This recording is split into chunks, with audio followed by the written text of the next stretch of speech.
Šodien praktiskās psiholoģijas ieteikumu tēmā es vēlos parunāt par savu pieredzi, kad es paņēmu veselu nedēļu un mēģināju ievērot mentālo diētu. Gribēju atkal filmēt kādā ļoti skaistā un dabiskā vietā, bet šodien ir milzīgs vējš ārā un ir traki grūti atrast kādu vietu, kur vējš spēcīgi nepūstu tieši mikrofonā.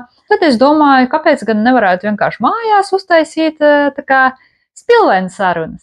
Tad es atradu visus spilvenus, kas mūsu mājās bija.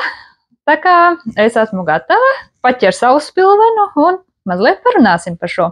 Tas ir mentālā diēta, ir tāpat kā ar ēdienu, izslēgt kādas domas un vairāk fokusēties uz citām.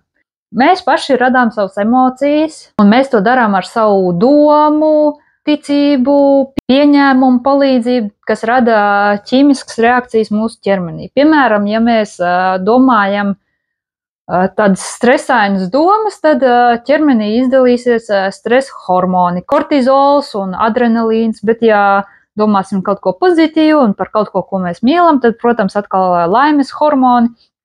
Tātad, lai varētu izmainīt un tā kā kontrolēt, kā tu jūties, tev ir jākontrolē savas domas un reakcijas, kas tev rodas ikdienā. Tad es paņēmu vienu nedēļu un izmēģināju vairākus ieteikumus, kā kontrolēt savas domas un uzlabot mentālo ēdienkarti. Un viens no ieteikumiem, protams, kas ir ļoti populārs visur, ir vienkārši domā pozitīvi. Man šis ieteikums galīgi neder, jo nav iespējams pilnīgi visu laiku domāt pozitīvi, ja nu vienīgi tu sēdi mājās savā stūrītī un tev apkārt ir tikai tas, kas tev patīk. Pa kādai negatīvai domai vienmēr kaut kur uzradīsies un, man tas neliekās reāli. Man daudz labāk par to liekas ieteikums nepiešķirt domām spēku.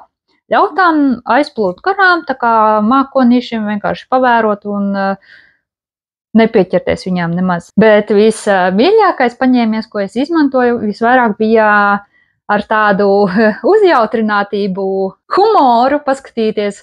Piemēram, ielec prātā kāda riktīgi negatīva doma, vienkārši paņemt šo domu un cik mīlīgi! Buroši, un ko vēl tu vari piedāvāt, mans mīļais prāt?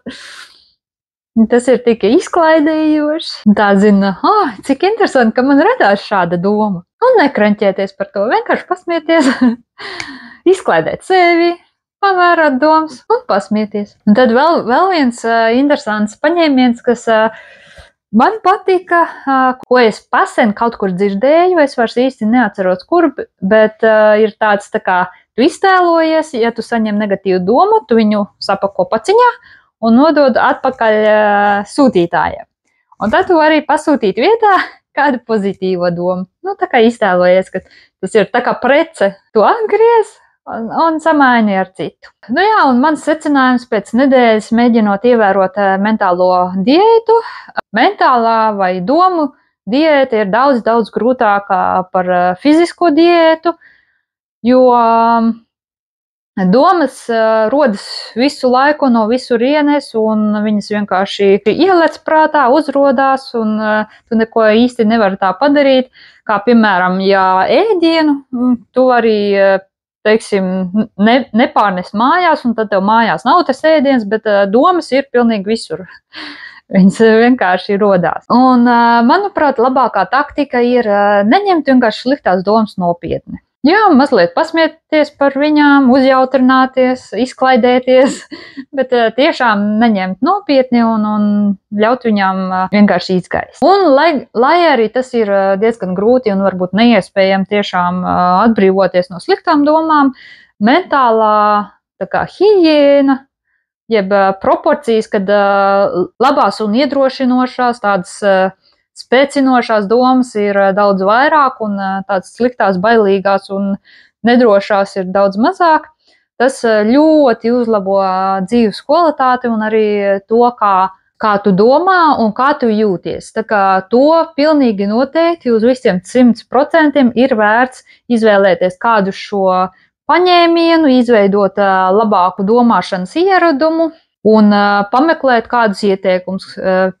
Vai nu pamēģināt kādu no šiem, par kuriem es runāju, ko es izmēģināju nedēļas laikā, vai arī pameklēt citus, jo internets ir pilns ar idejām, droši var pameklēt, bet jā, tiešām iesaku pamēģini kaut ko tīri sevis dēļ.